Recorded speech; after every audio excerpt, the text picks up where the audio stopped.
The year is almost over, guys, and here in Belgium that means it gets dark early, so the perfect time to shoot a cinematic low light video, something that looks and feels a bit different, dark and mysterious and gritty.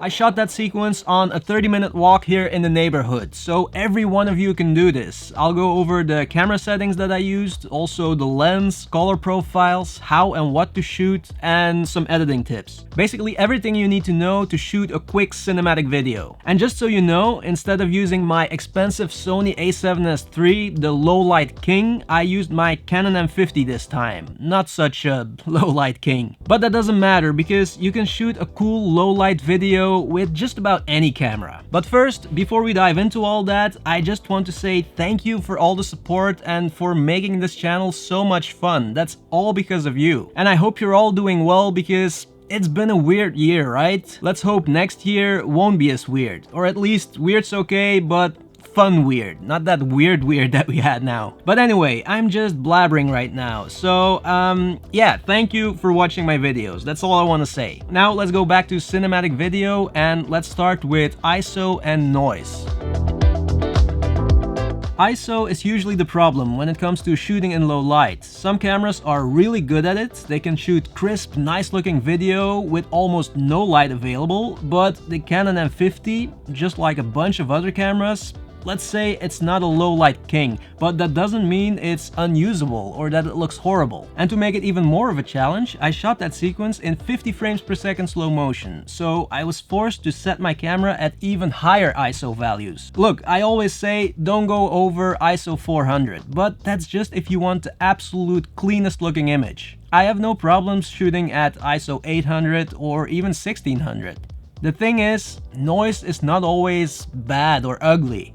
And there are different kinds of noise. There's a difference between luminance noise and chroma noise, colored noise. Luminance noise usually doesn't look that bad. It makes your image look grainy, but not necessarily ugly. And even a well-exposed image shot during the day can have luminance noise. Now, colored noise, that's different. Colored noise is what makes an image look ugly when shooting at high ISO values, because you get these weird colored spots and color transitions in the shadow areas of your image, but it affects the whole image. You know, like a lot of things, it all comes down to personal preference. How much noise do you think is acceptable? When you're shooting for yourself, that's the only thing that matters. And also, don't forget, if you're shooting for YouTube, YouTube compression removes a lot of that noise. So the low light shots that you see in this video, when I'm editing them on my computer, they look a lot noisier than what you see here. I used ISO 800 around sunset and then up to 1600 when it was getting dark.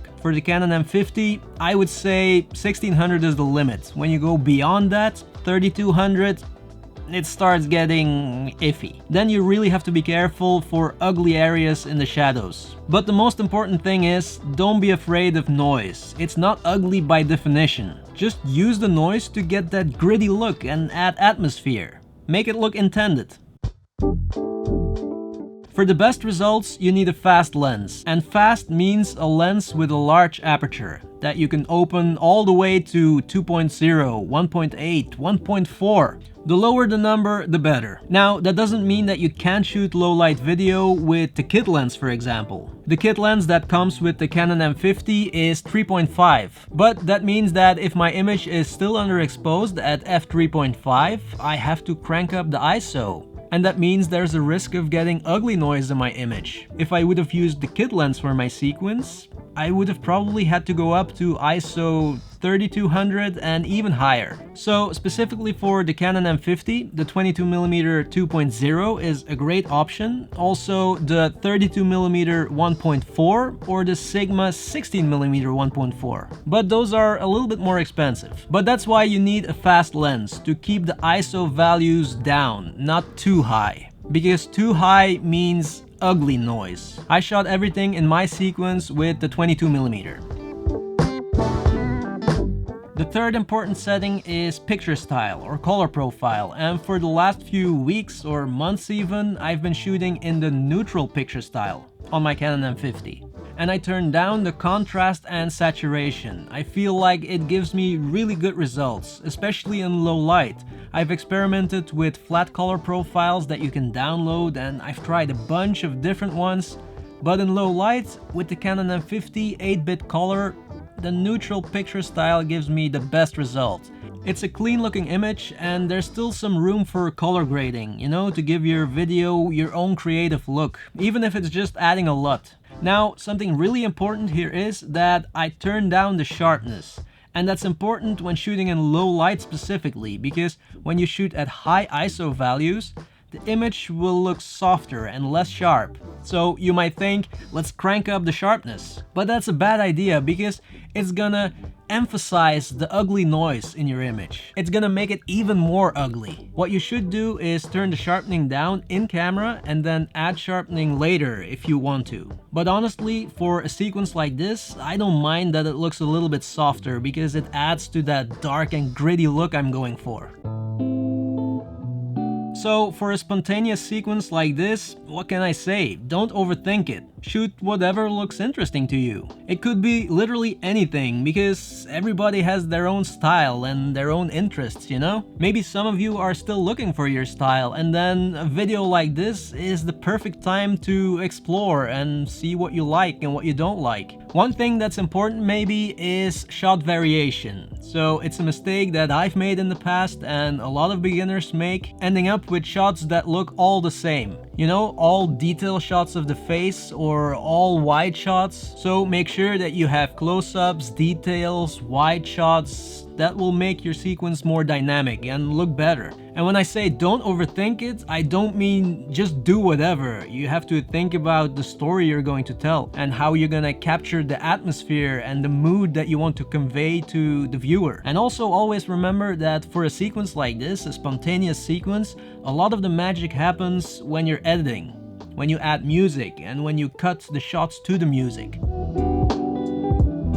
And that doesn't mean you have to make it super crazy. Just some basic editing techniques will make your sequence come to life. Less is more. It's cliche, but it's true. And don't worry if at first you think your shots are boring. It happens to me too, that I come home, I watch the footage and I'm like, what's that? It looks like poop. But then once I start editing, yeah, it all makes sense, you know? Once I start cutting the shots and I add music, then it works. So what I did here is nothing complicated. First of all, music. Find a cool music track that matches with the atmosphere that you want in your video. So in this case, something dark and mysterious. I found this music track on Epidemic Sound by filtering on those keywords, dark and mysterious. Simple as that. And once you've found a music track that you like, start cutting the shots to the beat.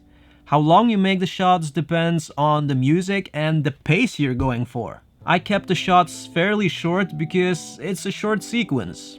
And then you don't want really long shots because it gets boring. Then on top of the music track, I dropped a storm sound effect to create that mysterious atmosphere. I think it sounds really cool. The other sound effects here are some whooshes and car sounds.